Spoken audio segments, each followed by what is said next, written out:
Hello, welcome to my channel, the Bloggerana Blood. In this video, we'll be doing the review of the Barcelona Femení League game against Levante Badalona and also cover in brief the shocking capitulation of Arsenal in their league game against Aston Villa. So, let's get into it. So, Levante Badalona faced Barcelona Femení on Thursday for match day 27. And Barcelona, as expected, as I said in the last video, came out with a rotator starting lineup. You had Katakol in goal, and the back four was Yana, Marta, Engen, and Esme Brutz. And the midfield was Cano, Patry, and Sydney Shirtley. And the front three was Vicky Lopez, Salma, and Claudia Pina. So, a lot of rotations, and as expected. And in the 8th minute of the match, the bench of Barcelona was shown. It was very funny because it had Ona, Irene, Mappy, Rolfa, Alexia, Aitana. It had all the big guns, it was really funny to watch. So that was the starting lineup. And the match was all right. Like, they started well. None of the, the usual trend where Barcelona starts slow and then the opposition gets a counter goal in the first minute and then we have to chase. No, nothing of that sort. I think that's been ironed out now. So that was good to watch. Like, Barcelona just started all right. Like, it was a fast start, and with the rotated lineup, I didn't expect too many goals, but at least expected one goal. It was okay. It was a decent start. They played fairly, but they couldn't penetrate much into Badalona's box. Badalona had a low block, and but Badalona again didn't test Barca that much. They had one counter-attacking opportunity, but again that was flagged offside. So even they didn't attack much. Barca tried attacking, didn't really work out. They always flooded whenever like Pina or Sydney or Patrick came, they just put in 3-4 people on them and they just took the ball away. So Barca couldn't do much, but Barca again weren't any trouble. So it was fairly boring, but I'll take that any day over what we're going to cover to what happened to Arsenal. So that's fair. And Esme looked a bit rusty though. She gave some misplaced passes. I don't know if it's because of fatigue or just, I don't know what happened, but it was not that big a problem, but she had some misplaced passes. And Ona Bhatia did come on later, I will cover that, to sub on for Ona Bhatia did come on. And when she did come on, Ona actually played left back and Esme was moved to left winger for the first time. So that was interesting from Pere. And it's good to see he's still experimenting because you can do it in the league games, you'll get away with it. And Esme is actually forward, so maybe he got some inspiration from Sonia because she used Baltimore as left back, and now in the second leg against Barcelona she used her at left winger. So maybe he got some inspiration, I don't know. So yeah, Esme came on, she started left back, and when Ona came on, Ona became left back. That was interesting. And then Esme became left winger, so that was one. And Yana was great. Yana was at right back. She was great. She has really stepped up this time. I thought the Wolfsburg games were her biggest test. She passed it well. She had to have that goal against Real Madrid. It would have been amazing for her. But yeah, there'll be some other moment for her surely. So she was great. So when Barca found out that they weren't having any success, penetrating with dribbles or link-up play, they just started crossing boxes. Crossing into the box and long balls over the defense of Levante. She was great delivering those crosses, and when they do end up with Levante, when they try to counter-attack, she stifled them pretty well. So she was great. And then, as I said, long balls and crosses were tried to, somehow break into. They had some success. Salma almost got into the end of one cross, but it didn't happen. So the first was fairly boring. They tried with the squad. But they couldn't get any. But they weren't any trouble either. So it was fair. So again, the second half started. No substitutions, and the substitutions did come on at 57th minute. So Payor, Alexia, and Aitana came in for Salma, Cano, and Sydney. So your APA midfield was back. Your APA midfield was back.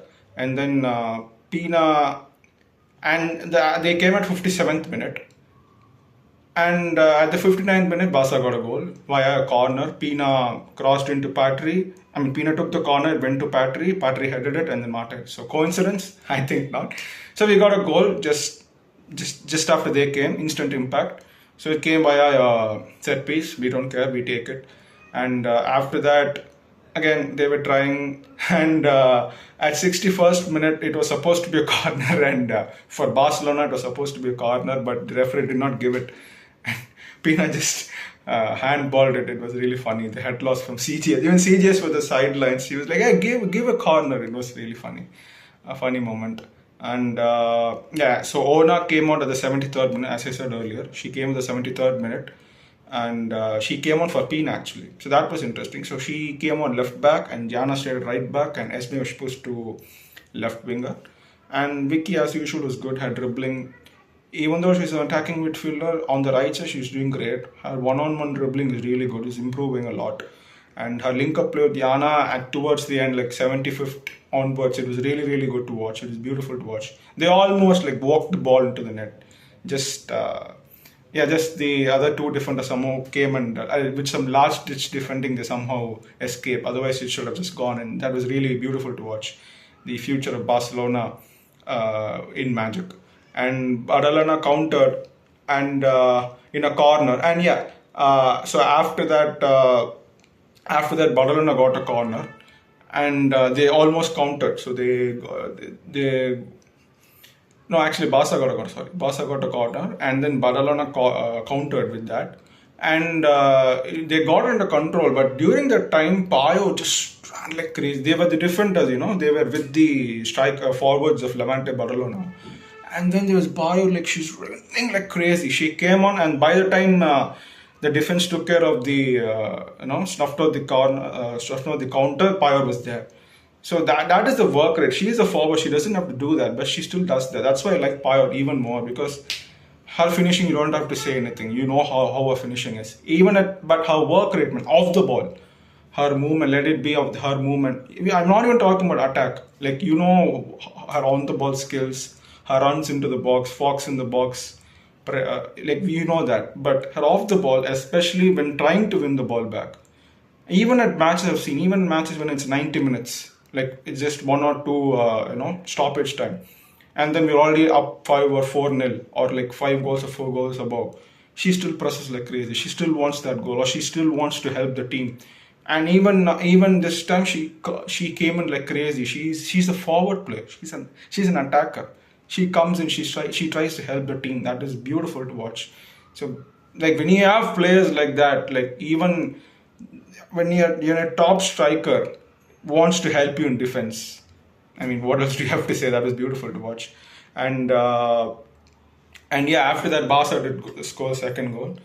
And it was beautiful from Brutes to Vicky. It was just a beautiful ball to Vicky, and then Vicky got the ball, and then she just ran. It was a counter-attack basically. So Brutes gets the ball, she sees Vicky on the right side free, so she sends the ball, and then Vicky just runs, and then she tries to get a pass. And then the defender like puts her arm out, unnatural push in. It's a penalty, and I was interested to see who would take it. Maybe Payer might get a chance, because Alexia missed it against Chelsea. No, Alexia, no, I'm going to take it again. I don't care. And she took it, and then again she scored, so fair enough. So the woman still got it. The captain still got it. So fair enough, she got the penalty, and that actually makes her the top scorer for Barcelona Liga F. She overtakes, what is her name? She overtakes the record for the outright top scorer in Liga F over Jenny Hermoso. And that was good. Maybe she had that in mind, so that is why I think she won the penalty. I don't know. But she got the goal, 2-0, and everything was comfortable, nothing to worry about. It was always comfortable, 1-0, but still, you had that fear. Maybe they'll counter at some point, or they might get an odd goal, or Kata might do something. We never know. So 2-0, it was all good, and very comfortable. And then Patrick came out for Irene.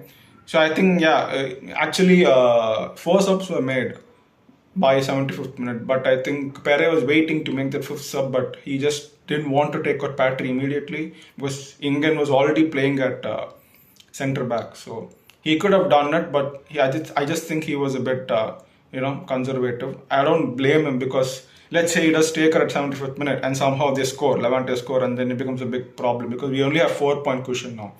Not like last season when we won the league by 15 points. So I can understand that. So Patry did come out at 88 minutes. When the moment they scored the second goal, yeah, Patry was taken out and Irene came in, and so Engen became the DM. So yeah, fair enough. It is a decent game. It is not one of the performances you would remember in like 5-10 years. It's just a job done category. Back on top of the table. I mean, we were on the top of the table, but extending the lead to 4 points now. So with 3 more matches to go. Next match is on Sunday, I guess, or May 4th. So against Deportiva Banca. So that's there. So yeah, 4 points, fair enough, and nothing to worry about. Mata got the MVP, which is great to see, and club legend. So that was that. So this full-time stats were Barca 75% possession. They had 26 shots, 7 on target, 8 corners. And the most interesting stat was Barcelona won more ground and area duels than Badalona. So I think the physical aspect of the team has improved a lot this season. If we ask the difference between Pere Romero's side, I mean, Barca were physical. From the 18-19 final loss to Lyon, they improved massively in physicality. But this season, it is just so much more prominent. When you have Chelsea fans complaining, when you have the English media complaining that Barcelona are physical, then that means you're doing something right. You're doing extremely right. So we have to keep doing it. When Mappillon can body Ramirez off the ball, we're doing something right. So the physical aspect, that was interesting. So that was good. So we have now 75 points now. We have scored 109 goals for 16 against. So the goal difference is 93. Now that it wasn't a question anyway. So 4 points clear with 3 matches to go. So that's the end of the review for the match of Barcelona versus Badalona. Now the more interesting aspect. So Arsenal actually played their league game against Aston Villa.